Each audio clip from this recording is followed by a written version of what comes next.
تسلیم.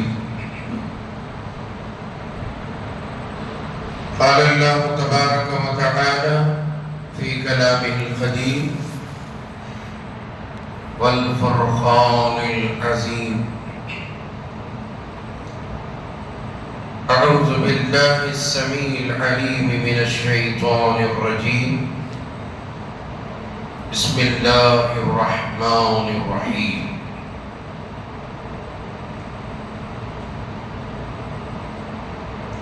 انا انزلناه في ليلة القدر وما ادراك ما ليلة القدر ليلة القدر خير من ألف شهر تنزل الملائكة والروح فيها بإذن ربهم من كل أمر سلام هي حتى مطلع الفجر. صدق الله مولانا العظيم. وعن أبي هريرة رضي الله تعالى عنه قال قال رسول الله صلى الله عليه وسلم من قام ليلة القدر إيمانا واحتسابا غفر له ما تقدم من ذنبه. وقال أيضا فمن قامه وصامه إيمانا واحتسابا خرج من الذنوب كيوم ولدته أمه أو كما قال عليه الصلاة والتسليم. برادران ملت، بزرگان محترم، عزیز نوجوان ساتھیوں،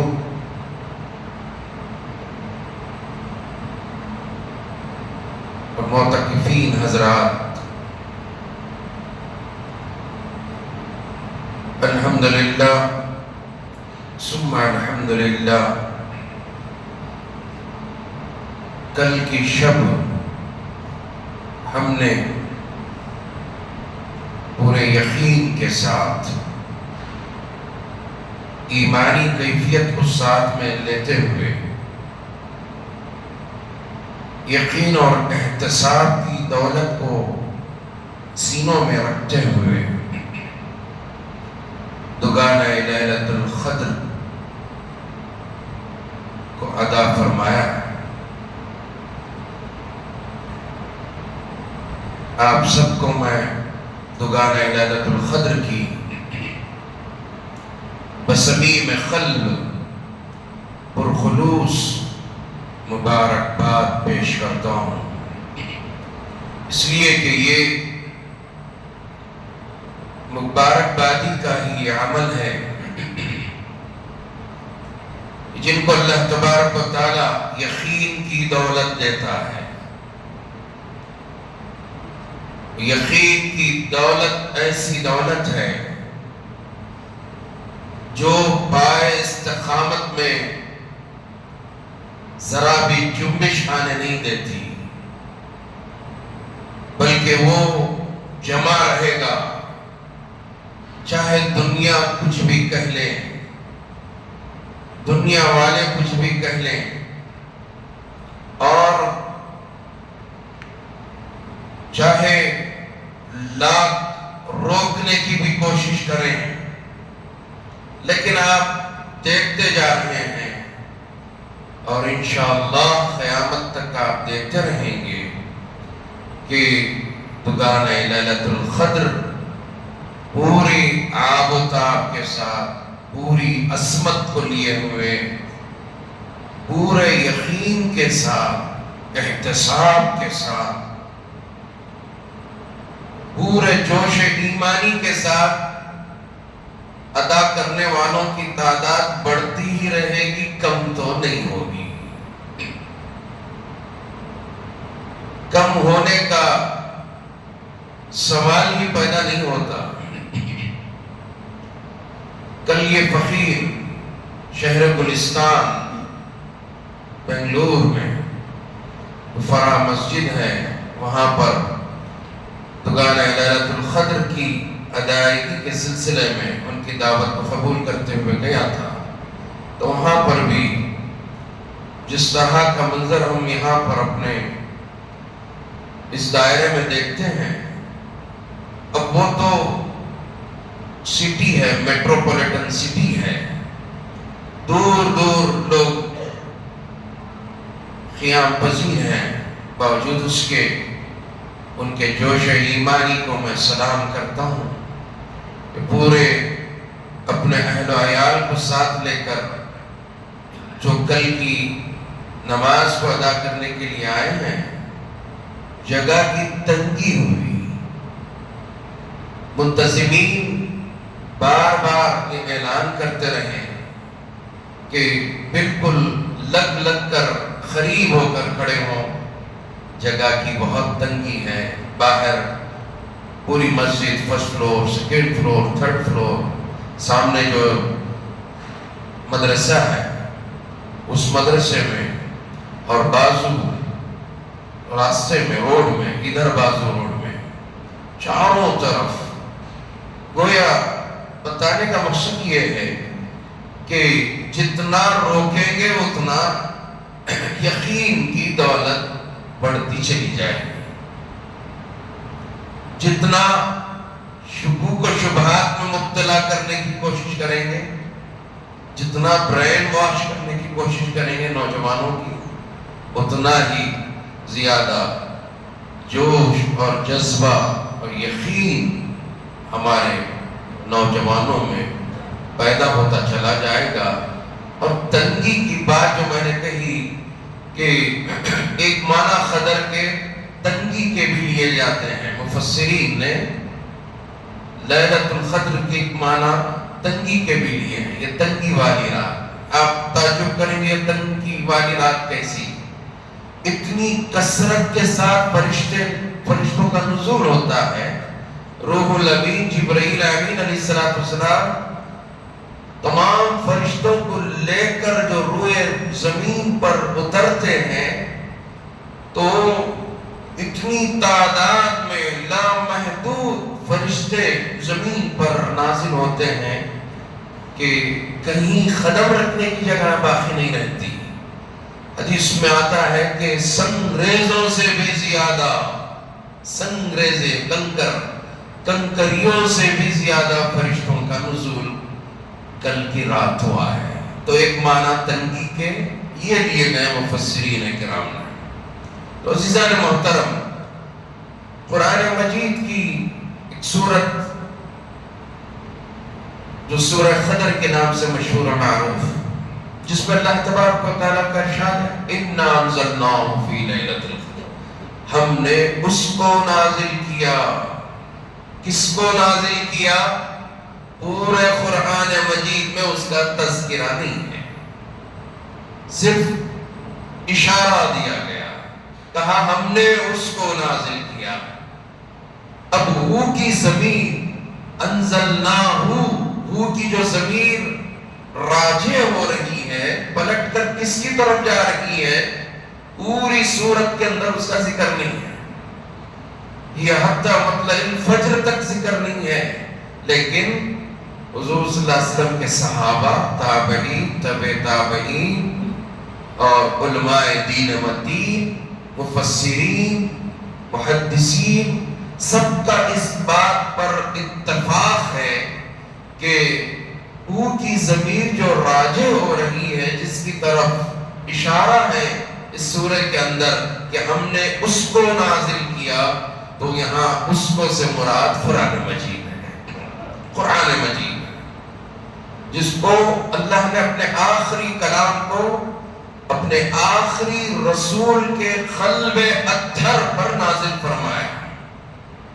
آخری کلام تھا، اب آخری کلام، اس کی عظمت، اس کا بلندی، اس کی رفت آج ہمیں قدر نہیں ہے، اس لیے کہ بنی بنائی ہوئی جو ایک کتاب قرآن مجید کی شکل میں ہمارے پاس موجود ہے، ورنہ جو قرآن مجید کی جو عظمت ہے، اما عائشہ صدیقہ رضی اللہ تعالیٰ عنہا سے پوچھئے، ام المومنین قرآن مجید جس کو نازل کرنے کے لیے اللہ تعالیٰ نے جس ہستی کا انتخاب فرمایا وہ امام الانبیاء، سید الانبیاء، افضل الانبیاء، خاتم الانبیاء، محبوب خدا، محبوب کبریا، حبیب اللہ، اس پر اللہ تبارک و تعالیٰ نے وہ قرآن مجید کو نازل فرمایا۔ اب یہ اسلوب ہے بیان کرنے کا، اسٹائل آف اسٹیٹمنٹ، بیان کرنے کا ایک طریقہ ہوتا ہے۔ اللہ تبارک و تعالیٰ بیان کیسے کر رہے دیکھیے، پھر اس کے آگے کہ آیت میں فرما رہے ہیں وَمَا أَدْرَاكَ مَا لَيْلَةُ الْقَدْرِ، تمہیں کیا معلوم قدر والی رات کیا ہے؟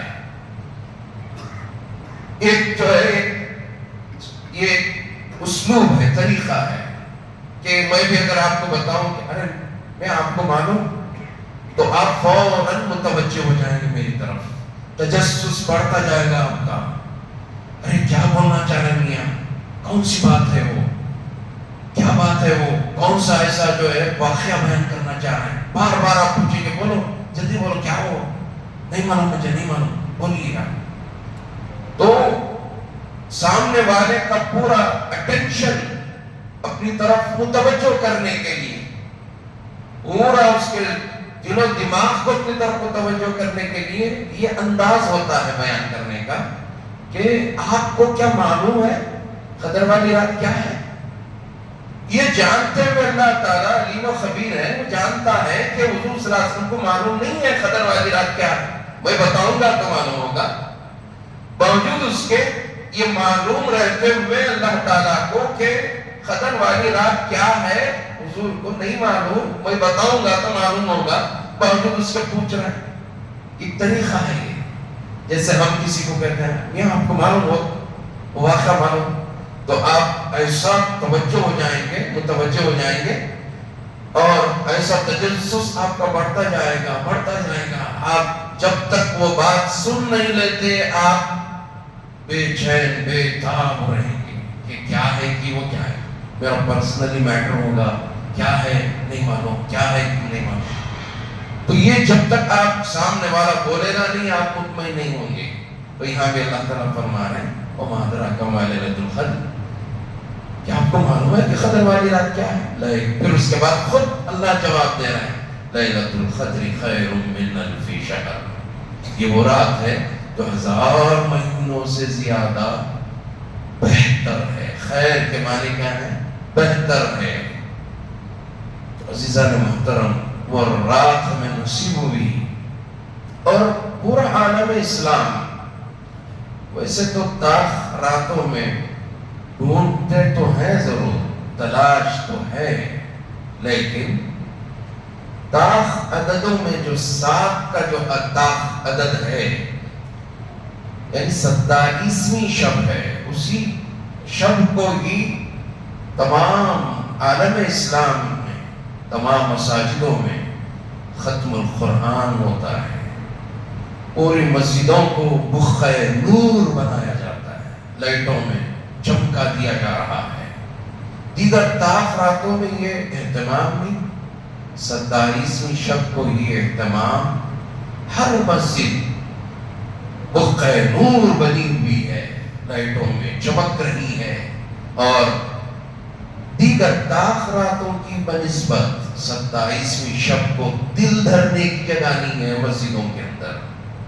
تو گویا یہاں صرف یہیں پر نہیں، بر صغیر ہی میں نہیں، حرمین شریفین میں بھی آپ 27ویں شب کی آپ ریکارڈنگ اٹھا کر دیکھ لیجئے، دل دھرنے کی جگہ نہیں، اور وہاں پر بھی دعا ختم القرآن 27ویں شب کو جو ہے لاکھوں فرزندان توحید و رسالت کی موجودگی میں ہوتا ہے۔ تو اس کا یہ معنی ہوا کہ حرمین شریفین یعنی مکہ المکرمہ اور مدینہ منورہ کو حرمین شریفین کہتے ہیں، تو قرآن کے نزول کا دن خوشی مناتے ہیں۔ اور یہ قرآن مجید میں خود اللہ تعالیٰ فرمایا سورہ یونس کی آیت نمبر 58 قُلْ بِفَضْلِ اللَّهِ وَرَحْمَتِهِ فَبِذَلِكَ فَلْيَفْرَحُوا وَهُوَ خَيْرٌ مِّمَّا يَجْمَعُونَ۔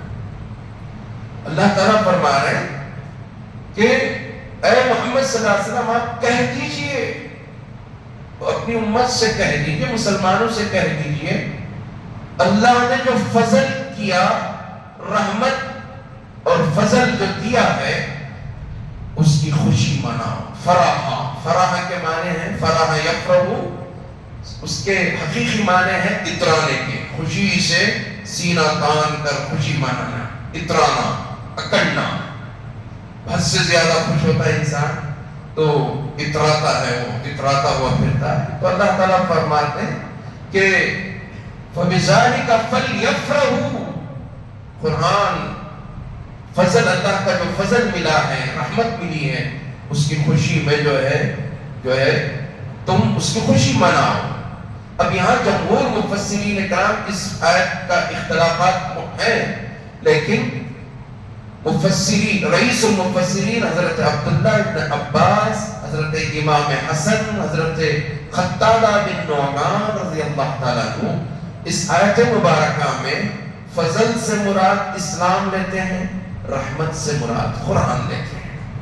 اس آیت کے اندر فضل کا جو لفظ آیا ہے اس سے مراد کیا ہے؟ اسلام۔ اسلام ملنے کی خوشی میں اور قرآن ملنے کی خوشی میں اے مسلمانوں خوشی مناؤ۔ تو یہ جو خوشی منانا یہ بیجا نہیں ہے، اعتراض کوئی نہیں کر سکتا کہ یہ کیا اتنا فضول خرچی، یہ سب چیزیں ہو رہی ہیں، شامیانہ ڈالا جا رہا ہے اور مسجدوں کو بخیر نور بنایا جا رہا ہے۔ تو قرآن میں خود اللہ تعالیٰ فرما رہے ہیں کہ خوشی مناؤ قرآن ملنے کی خوشی میں، اتراؤ۔ تو یہاں جو ہے فرما رہے ہیں اور آگے اس آیت کے اندر فرما رہے ہیں یہ تمہارے لیے وہ مال و دولت سے بہتر ہے جسے تم جمع کر کے رکھتے ہو۔ وہ مال و دولت سے یہ بہتر ہے کہ خوشی منانا، قرآن ملنے کی خوشی منانا۔ اب یہ فرح یفرحو کا یہ معنی ہوا یہ آیت کے اندر، اور ایک آیت سورہ قصص کے اندر قارون کا خزانہ آپ نے سنا ہوگا، یہ مثال دی جاتی ہے کہ قارون کا خزانہ رہا تو بھی بس نہیں آتا اسے۔ بات دراصل حقیقت ہے یہ کہ قارون کے پاس اللہ نے ایسا علم اللہ نے دیا تھا، چلتا زمین کے نیچے کے خزانے پکار کر کہتے ہیں بھائی قارون نکال لے خزانے، یہاں ہے ہیرے جواہرات ہیں، سونا ہے، چاندی ہے، نکال لے، معدنیات ہیں۔ تو قارون نکال لیتا اس کو، اس کے خزانے کی کنجیاں خود اس آیت کے اندر موجود ہے۔ سورہ قصص کی آیت نمبر 76 پڑھیے، 76، جس میں اللہ تعالیٰ فرما رہے ہیں کہ قارون کے خزانے کی کنجیاں ایک مضبوط پہلوانوں کی جماعت اٹھاتی تھی۔ کنجیاں اٹھانے والے پہلوان، تو خزانہ کتنا ہوگا اندازہ لگا سکتے ہیں؟ اس کی کنجی خزانے کی ایک جماعت تھی۔ بتے قرآن بول رہا سی ہے، کسی کا قول نہیں، اللہ کا قول، اللہ کا فرمان۔ پھر فرما رہے لا تفرح ان اللہ لا يحب الفرحین، خوشی میں اتراؤ مت، اللہ اترانے والوں کو پسند نہیں کرتا۔ یہاں سورہ یونس میں فرمایا کہ قرآن کے ملنے کی خوشی میں اتراؤ، خوشی مناؤ، اور یہاں قارون کو متنبہ کر رہے ہیں اللہ تعالیٰ اتراؤ مت، اللہ تعالیٰ اترانے والوں کو پسند نہیں کرتا۔ لیکن ان دونوں میں زمین اور آسمان کا فرق، یہاں میں اللہ کا آخری کلام ملا ہے تو اس کی خوشی ہم منا رہے ہیں۔ تو کل کی رات ہم نے پورے یقین کے ساتھ دگانے لیلۃ القدر کو ادا کیا۔ میں بار بار یہ یقین کی بات اس لیے کر رہا ہوں، یقین ہے تو سب ہے، یقین نہیں تو بعض دفعہ اللہ کو بھی ہم انکار کرنے پر جو ہے اس سے بھی پیچھے نہیں ہٹیں گے، ہے ہی کہ نہیں کہ اللہ کی۔ یہ بات بھی ذہن میں ضرور آ جائے گی۔ جب شیطان بہکانے پر آتا ہے تو ایسے ہی ایمان چھین لیتا ہے اللہ تعالیٰ۔ شیطان ایمان چھیننے کی نشانیاں ہیں۔ یقین کی دولت پیدا کیجئے، اور کل جتنے بھی مصدقین اور مصدقات نے دوگانے لیلۃ القدر کو ادا کیا، اسی یقین کے ساتھ ادا کیا کہ 550 سال سے مسلسل تواتر کے ساتھ جو روایت ہمارے پاس چلتی ہوئی آ رہی ہے، چاہے لاکھ آندھیاں چلیں، طوفان آ جائے، لاکھ روکنے کی کوشش کریں، تعداد بڑھے گی، پن گھٹے گی نہیں، پن گھٹے گی نہیں، بڑھتی چلا جائے گی۔ اور پورے یقین کے ساتھ اللہ کے رسول صلی اللہ علیہ وسلم فرما رہے ہیں، من خام لیلۃ القدر ایمان و احتسابا، شرط رکھی، کنڈیشن، ایمان کی کنڈیشن، ایمان پختہ ہونا۔ ایمان نہیں ہے، ڈلمل ہے کی نہیں کی، کیا ہے تماشا، قدر کی نماز ہے نہیں ہے نہیں معلوم، کیا ہے کہ نہیں معلوم۔ تو یہ جو اس طرح کی جو کیفیت ہے، تو یہ ایمان کی نشانی نہیں ہے۔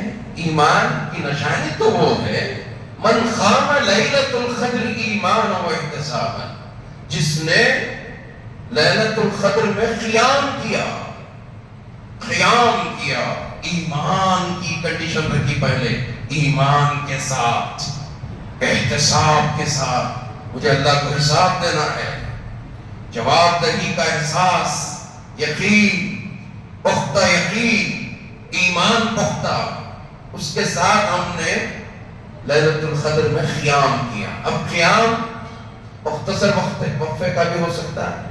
اب نماز میں ہم قیام بھی فرض ہے، رکعت باندھنے کے بعد جو کھڑے ہوتے ہیں اس کو کیا بولتے ہیں؟ قیام۔ قیام فرض ہے نماز کے اندر۔ اب قیام کی مقدار تھوڑا وقت، 3 آیتیں پڑھ دو، آپ سورہ فاتحہ پڑھیے، قیام آپ کا ہو جائے گا۔ تو اتنا وقت، یہاں پر بھی اللہ کے رسول صلی اللہ علیہ وسلم فرما رہے ہیں، جو یہ بات کہی جاتی ہے کہ 2 رکعت نماز، بس اتنا ہی قیام۔ حضور صلی اللہ علیہ وسلم فرما رہے ہیں جو لیلۃ القدر کی رات، یعنی قدر والی رات میں اتنا وقت عبادت میں گزارے جتنے وقت میں بکری کا دودھ دھویا جاتا ہے، بکری کا دودھ نکالا جاتا ہے۔ گائے نہیں کہا اللہ کے رسول صلی اللہ علیہ وسلم نے، گائے میں لیٹروں کا دودھ نکلتا ہے۔ اب جو جرسی گائے بڑی بڑی جو آسٹریلیا کے وہاں کے 11 لیٹر، 12 لیٹر، 15 لیٹر بھی نکلنے کی گائے ہیں، اور جن یہ یہاں کی لے لیجیے 7 لیٹر، 8 لیٹر، 5 لیٹر، 6 لیٹر۔ اب بکری کا دودھ ایک پیالے میں آ جائے گا آپ کو۔ تو حضور صلی اللہ علیہ وسلم فرما رہے ہیں کہ جو لیلۃ القدر میں اتنی مقدار ہی میں صحیح عبادت کی جتنی مقدار میں بکری کا دودھ نچوڑا جا سکتا ہے، تو وہ لیلۃ القدر کو پا لیتا ہے اور اس کے فیوز و برکات کو حاصل کر لیتا ہے۔ تو ہم جو دوگانے لیلۃ القدر ادا کرتے ہیں، یقیناً یہ اجر و ثواب تو ہمیں ضرور ملتا ہے۔ تو یقین پیدا کیجئے، یقین کو ہاتھ سے جانے مت دیجئے، ایمان کو ہاتھ سے جانے مت دیجئے، بلکہ پورے وثوق کے ساتھ 550 سال سے تواتر کے ساتھ جو پڑھتے ہوئے آ رہے ہیں ہمارے بزرگان دین۔ آج ہمیں اتنا علم آ گیا کہ خود ہم اپنے آباء و اجداد کے علم پر انگلی اٹھانے والے بن گئے۔ اب ہمارے آباء و اجداد جنہوں نے دوگانے لیلۃ القدر کا پورا اہتمام کیا، اس سلسلے میں، اس ضمن میں لوگوں کی رہبری کے لیے رسالے لکھے، کتابیں لکھی، سب کچھ کیا، اب ہمیں اتنا علم آ گیا کہ ہم یہ کہنے والے بن گئے، یہ سب شروع کر دیے غیر غلط کام، فلاں یہ فلاں وہ فلاں، مطلب اس کا کچھ علم ہے نہیں، اس کے باوجود اعتراضات۔ اعتراض 2 صورتوں میں ہوتا ہے، ایک تشفی حاصل کرنے کے لیے، سوال جو ہوتا ہے یہ تشفی حاصل کرنے کے لیے، ایمان تو ہے، ایمان ہے دوگانے لیلۃ القدر پر ہمارا ایمان، لیکن دل دل کو مطمئن کرنے کے لیے پوچھ رہے ہیں، تو یہ پوچھنا ایسا نہیں کہ اس کو یہ کہا جائے کہ جائز نہیں، 100%، 200% جائز، پوچھنا ضروری ہے، اس لیے کہ ایمان رکھتے ہوئے پوچھ رہے ہیں۔ کیوں پوچھ رہے ہیں؟ دل کو اطمینان دلانے کے لیے، تشفی حاصل کرنے کے لیے، قلب کو سکون پہنچانے کے لیے۔ ایمان تو ہے، ایمان گیا نہیں ہاتھ سے، ایمان تو ہے۔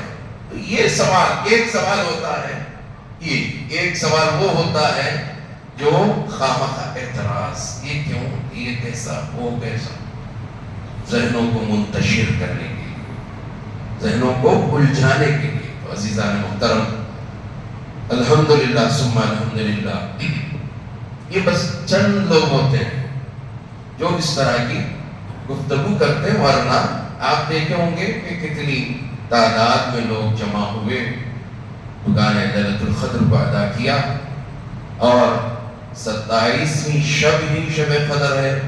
جمہور مفسرین اکرام، علماء اعظام، بڑے اولیاء اکرام، حضرت ابی بن کعب، عبداللہ ابن عباس، ایک مرتبہ عمر فاروق نے عبداللہ ابن عباس، چھوٹے ہیں، کم عمر، ان سے پوچھا، عبداللہ بتاؤ 27ویں شب کب ہے؟ اس وقت بڑے بڑے کبار صحابہ بھی بیٹھے ہوئے تھے، بڑی عمر کے صحابہ، تو بڑی عمر کے صحابہ کی یہ بات ہضم نہیں ہوئی، ہم رہتے ہوئے یہ چھوٹے بچے سے پوچھ رہے ہیں، وہ بھی امیر المومنین پوچھ رہے ہیں، عمر فاروق جیسی شخصیت، کہ 27ویں شب تمہارے حساب سے کب ہے؟ کیا تمہیں اس کا کچھ اندازہ ہے کیا؟ تو جو بڑے بڑے عمر کے صحابہ بیٹھے تھے، انہوں نے کہا کہ اے عمر، یہ بچے سے پوچھ رہے ہیں آپ، ہمارے بھی بچے ہیں لاکھوں چھوٹی تمہارے پاس، ان سے بھی پوچھو۔ طنز تھا اس کے اندر کہ بچے سے کیا پوچھ رہے ہیں آپ، اگر پوچھنا ہی ہے تو ہمارے بھی بچے نہیں لاؤ بلاتی ہیں، ان سے بھی پوچھو، یہ مطلب تھا ان کا، طنزیہ۔ تو حضور حضرت عمر فاروق پہچان گئے کہ طنز کر رہے ہیں، آپ نے کہا کہ آپ بچے کی عمر دیکھ رہے ہیں، عبداللہ کی عمر دیکھ رہے ہیں آپ، لیکن میں یہ چیز دیکھا ہوا ہوں کہ حضور صلی اللہ علیہ وسلم نے عبداللہ ابن عباس کی پیشانی پر ہاتھ رکھ کر یہ دعا فرمائی تھی کہ اے اللہ، عبداللہ کو قرآن کا علم عطا فرما۔ اس لیے سب سے پہلے مفسر قرآن، اسی لیے پورا عالم اسلام عبداللہ ابن عباس کو کیا کہتا ہے، کیا لقب سے پکارتا ہے؟ رئیس المفسرین، رئیس المفسرین۔ تو میں نے یہ دیکھا حضور صلی اللہ علیہ وسلم سے، تم نہیں جانتے، میں نے یہ دعا دیتے ہوئے حضور صلی اللہ علیہ وسلم کو دیکھا، اس لیے پوچھ رہا ہوں، تمہارے بچوں کے تعلق سے حضور نے ایسا کیا نہیں۔ عبداللہ ابن عباس کی خصوصیت ہے یہ کہ پیشانی پر ہاتھ رکھ کر دعا دی، حضور صلی اللہ علیہ وسلم نے قرآن کا علم عطا فرما۔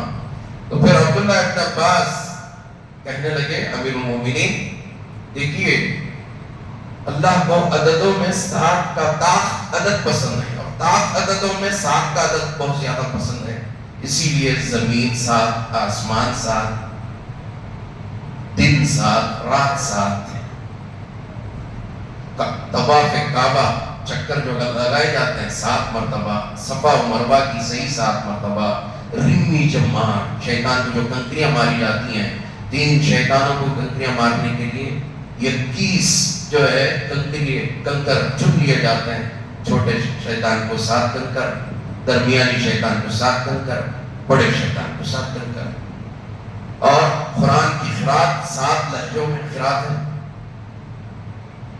یہ تمام اصحاب کہف 7، یہ سب باتیں جب عبداللہ ابن عباس نے فرمائی تو حضرت عمر ان کے ہاتھ چوم لیے، کہا کہ کتنا بڑا علم تم رکھتے ہو، کتنا بڑا تم علم رکھتے ہو۔ حضرت ابی بن کعب بھی یقین کے ساتھ کہتے تھے کہ پورے حلف اٹھا کر میں کہتا ہوں کہ 27ویں شب قدر۔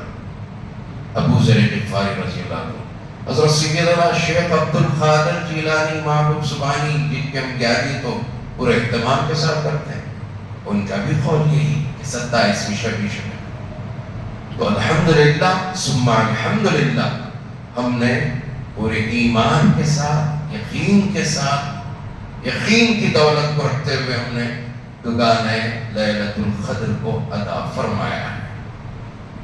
اس سلسلے میں چند باتیں میں آپ کے سامنے عرض کرتا ہوا چلوں تاکہ ذہنوں سے وہ تمام باتیں دور ہوتی چلی جائیں کہ شریعت کے جو احکام ہیں، فرض ہے، سنت ہے، احکام شریعت 8 ہیں۔ احکام شریعت 8 ہیں: فرض، واجب، سنت، مستحب، حلال، حرام، مکروہ، مباح۔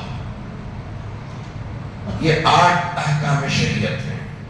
اب ان 8 احکام شریعت کو آپ قرآن میں ڈھونڈو گے کہیں نہیں ملیں گے آپ۔ فرض لکھا ہوا کہاں ہے؟ سنت لکھا ہوا کہاں ہے؟ واجب لکھا ہوا قرآن میں کہاں ہے؟ قرآن میں ہے تو میں واجب مانتا ہوں، سنت قرآن میں لکھا ہوا ہے تو میں مانتا ہوں، حلال حرام چلی گئے تو حلال کے تعلق سے واضح احکام ہیں۔ تو یہ جو فقہی اصطلاحات کہتے ہیں، اس کو کیا کہتے ہیں؟ فقہی اصطلاحات۔ فقہا نے جو ہے اپنے قیاس سے، اور یہ جو بنایا گیا کب؟ حضور کے زمانے میں نہیں، ابو بکر کے دور خلافت میں نہیں، عمر فاروق کے دور خلافت میں نہیں، عثمان غنی کے دور خلافت میں نہیں، فقہی اصطلاحات نہیں ہے۔ حضور صلی اللہ علیہ وسلم کے 200 سال بعد، کتنے؟ 200 سال بعد فقہائے کرام، چاروں ائمہ جن کو مہدی موعود اسلام نے جو ہے برحق قرار دیا کہ چاروں امام برحق ہیں، یہ صرف ہم مانتے ہیں، دوسرے کیسا معلوم؟ جو امام ابو حنیفہ کو ماننے والے صرف امام ابو حنیفہ حق پر رہے ہیں، امام مالک کو ماننے والے کہیں گے امام مالک حق پر ہیں، امام شافعی حق پر ہیں۔ ہم کیا ہیں؟ چاروں امام برحق۔ کیا بات کہی مہدی موعود اسلام نے؟ آپ نے فرمایا دین کے پہلوان ہیں فقہا کے امام، منہ شکافی کی ہے دین کے اندر مسئلوں میں۔ منہ شکافی بولے تو اس کا معنی دیکھو آپ ڈکشنری میں، بال کی کھال نکال دی ہے مسئلے کی، واضح کر دیا ہے کہ کیا ہے، فرض ہے، سنت ہے، واجب ہے، فلاں ہے، فلاں ہے۔ منہ شکافی کی ہے فقہا نے، ائمہ نے۔ تو یہ 200 سال بعد حضور صلی اللہ علیہ وسلم کے تمام چیزیں وجود میں آئیں، اور یہ وجود میں لانے والے اپنے خیاس سے دیکھا حضور کا عمل کو، کہا کہ یہ حضور پر فرض، امت پر واجب، حضور پر فرض، امت پر سنت، بناتے چلے گئے۔ اور آج بھی پورا عالم اسلام اس کو فالو کر رہا ہے کہ ٹھیک ہے، جو بتا دیا گیا۔ جیسے جو ہے پورے سر کا مسح کرنا امام مالک کے نزدیک فرض ہے، امام مالک کے نزدیک۔ امام ابو حنیفہ کے نزدیک پورے سر کا، چوتھائی سر کا مسح کرنا فرض ہے۔ دیکھیے کتنا بڑا اختلاف۔ امام مالک کہہ رہے ہیں پورا سر کا مسح کرنا، ایسا دیکھو جانا پیچھے، پھر پورا ہی سامنے لگانا، تب سر کا مسح ہوتا ہے، فرض۔ امام مالک کو ماننے والا صرف پاؤں سر کا مسح کر لیا، اس کے امام کی نظر میں اس کا وضو ہی نہیں ہوا۔ امام ابو حنیفہ کے نزدیک پاؤں سر کا مسح فرض۔ امام شافعی کے نزدیک 3 بال اگر مسح میں آ جائیں ہوگا مسح، ضرورت نہیں، پاؤں سر کا بھی کرنے کی ضرورت نہیں۔ 3 بال بھیگ گئے، مسح ہو گیا، اس کو ہو گیا، مسح ہو گیا۔ کون فرما رہے ہیں؟ امام شافعی رحمۃ اللہ علیہ۔ اسی طرح خلف امام قرات کا مسئلہ کتنا بڑا مسئلہ ہے معلوم؟ خلف امام بولے تو امام کے پیچھے قرات کرنا۔ امام ابو حنیفہ کے نزدیک امام کے پیچھے قرات کرنا ممنوع بولے تو سختی سے منع کرتی ہے۔ کچھ پڑھنا چاہیے تمہیں، ثنا پڑھ کو، طوس پڑھ کو، تسمیہ پڑھ کو چوپ کھڑ جانا، چاہے وہ جہری نماز ہو سری نماز ہو، پانچوں وقت کی نماز میں بھی کس کا قول یہ، کس کا مسلک یہ؟ امام ابو حنیفہ رحمۃ اللہ علیہ کا۔ امام شافعی کیا بولتے ہیں اس کے خلاف؟ بول رہے ہیں آپ، بول رہے ہیں مقتدی کا امام کے پیچھے قرات کرنا فرض ہے، فرض چھوڑیں گے تو نماز ہی نہیں ہوتی امام شافعی کے نزدیک۔ چاہے وہ منفرد پڑھے اکیلا پڑھے تب بھی قرات فرض ہے، امام کی اقتداء میں پڑھے تب بھی قرات فرض ہے۔ یہ کہنے والے کون؟ امام شافعی رحمت اللہ تعالی علیہ۔ امام ابو حنیفہ فرما رہے ہیں اکیلے پڑھو گے نماز تو قرات کرنا واجب، فرض بھی نہیں، واجب۔ امام کے پیچھے نماز پڑھ رہے ہیں آپ تو کچھ بھی نہیں پڑھنا، ممنوع۔ یہی الفاظ ہیں فقہ کی اصطلاح میں۔ اور یہ جو اختلافات ہیں ائمہ اکرام کے نزدیک قربانی کے تعلق سے، ائمہ اکرام فرماتے ہیں کہ حضور صلی اللہ علیہ وسلم پر قربانی فرض تھی، امت پر واجب ہوئی۔ اور اسی طرح جو ہے تہجد کی نماز کے تعلق سے ائمہ اکرام و فقہا فرماتے ہیں حضور پر تہجد کی نماز فرض تھی، امت پر سنت۔ امت پر تہجد کی نماز سنت ہے، نفل ہے، پڑھے تو پڑھے گا، نہیں تو کیا بھی۔ حضور کو پڑھنا فرض تھا۔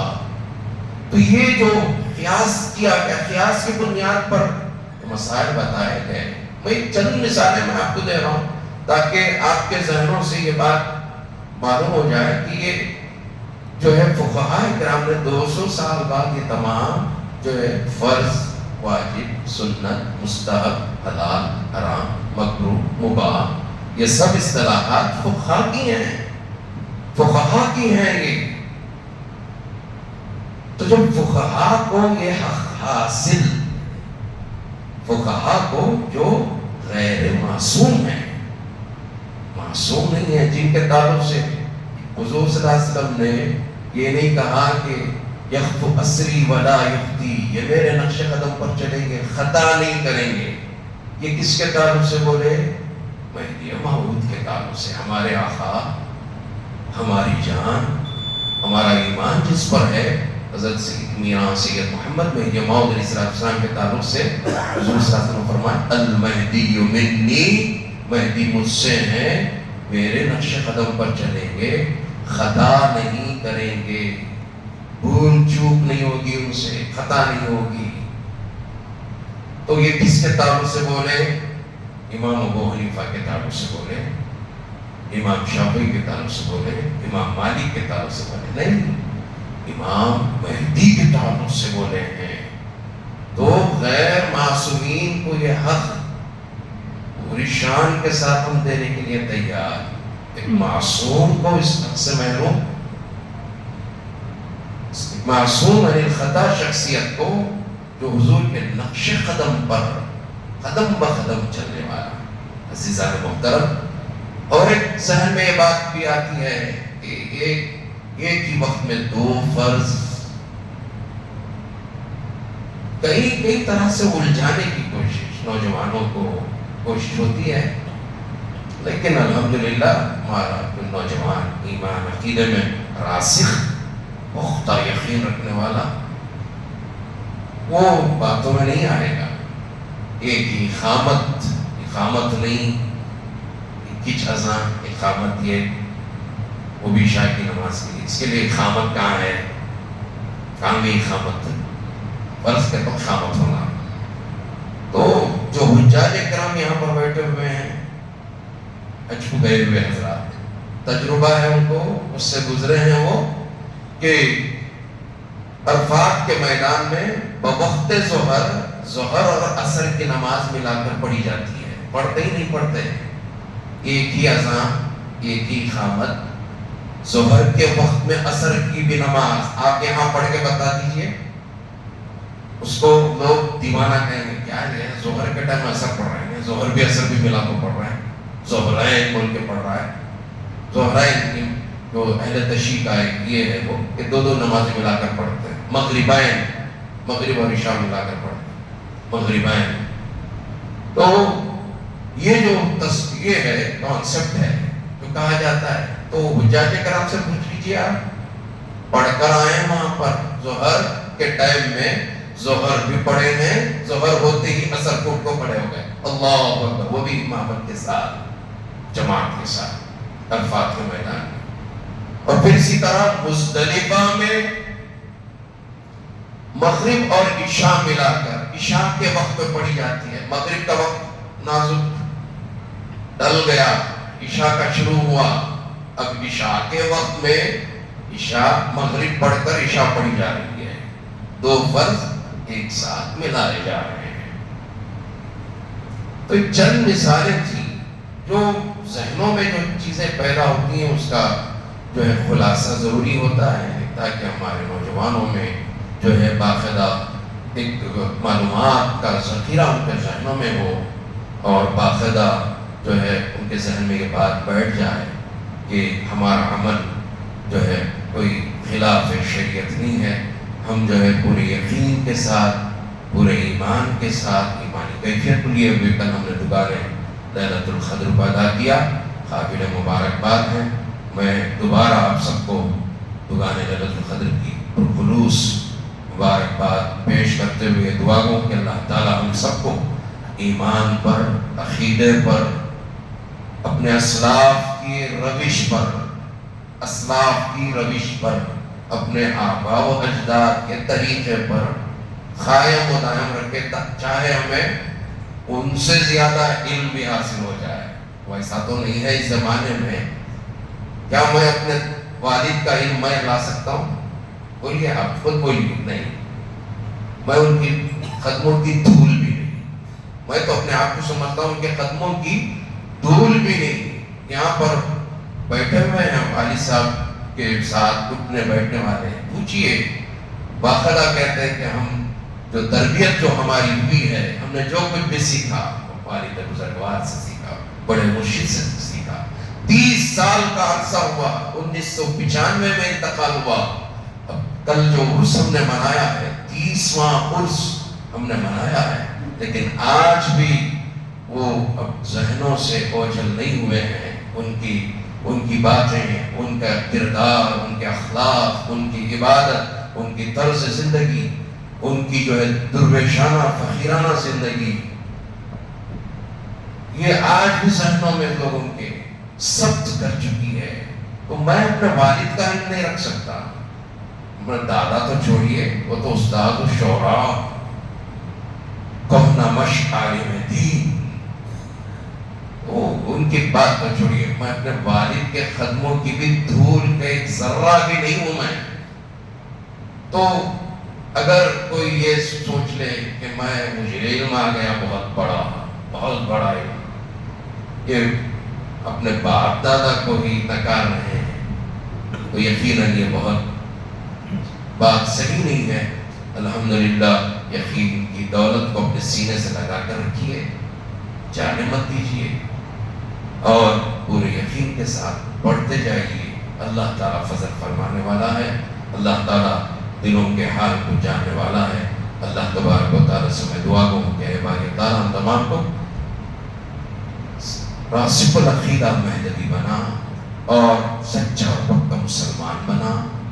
مرتے دم تک ہمیں جو ہے حضور کا امتی مسلمان، حضور کا امتی اور مہدی کا مصدق بنا کر رکھ، اور ہمارا خاتمہ ایمان پر ہو، خیر پر ہو، اور رسول و مہدی کے زیر سایہ ہمارا خاتمہ ہو، کلمے کی موت نصیب ہو. یہی ہماری دعا ہمیشہ، ہر نماز کے بعد یہ دعا مانگتے رہیے اپنی اولاد کے لیے، اپنے آئندہ آنے والی نسلوں کے لیے. وآخر دعوانا ان الحمدللہ رب العالمین.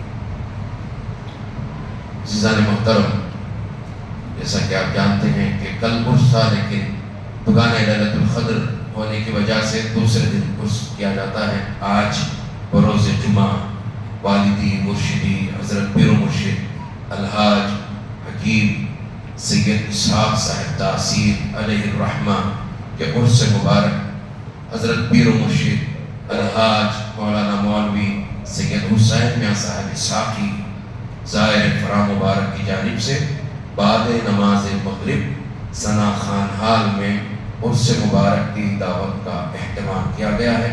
اللہ نے دیا ہے، آپ تمام مصلیان اکرام سے شرکت کی گزارش کی جاتی ہے۔ اور نیز جو ہے عید الفطر غالباً خبی امید یہی جتائی جا رہی ہے کہ اس مرتبہ پورے عالم اسلام میں ایک ہی دن عید ہوگی، اور جو ہے ایسا اگر ہو جائے تو الحمدللہ بہت اچھی بات ہے، پورے عالم اسلام میں ایک ہی وقت میں، ورنہ سعودی گلف وغیرہ وہاں پر ایک دن پہلے اور دوسرے دن ہمارے یہاں پر عید ہوتی ہے۔ تو اس ضمن میں غالباً جو ہے ماہر فلکیات کا یہ جو ماننا ہے کہ جو ہے اتوار کے دن جو ہے چاند نظر آ جائے گا، پیر کے دن جو ہے عید ہوگی، یہ پکا یقین تو نہیں ہے، پھر بھی ہمیں چاند دیکھنا ہے، چاند پر روزہ رکھنا ہے، چاند دیکھ کر روزے رمضان کے ختم کرنا ہے، یہ حدیث میں ہے۔ تو ہمیں چاند کی شہادت لینی ہے، اس کے بعد ہی ڈیسائیڈ ہم کر سکتے ہیں۔ تو عید یا تو پیر کو ہوگی یا پھر دوسرے دن منگل کو ہوگی۔ جب بھی ہوگی عید کی نماز مہدویہ سعادت مسجد میں 10:30 بجے پڑھی جائے گی۔ جو غیر حاضر ہے ان تک بھی یہ پیغام پہنچا دیں، 10:30 بجے صبح کی نماز عید ادا کی جائے گی، اور اس سے پہلے ہی 10:30 سے پہلے ہی بیان شروع ہو جائے گا، مختصر بیان ہوگا، پھر اس کے بعد 10:30 بجے نماز کی نیت ترکیب بتا کر نماز کے لیے کھڑے ہو جائیں گے، یہ نوٹ فرما لیں۔ اور دوسرا، ایک صدقہ فطر 120 روپے ہے، 120 روپے ایک صدقہ فطر ہے جو ہمیں ضرور ادا کرنا ہے۔ اللہ تعالیٰ ہم سب کو جو ہے اس کی توفیق عطا فرمائے۔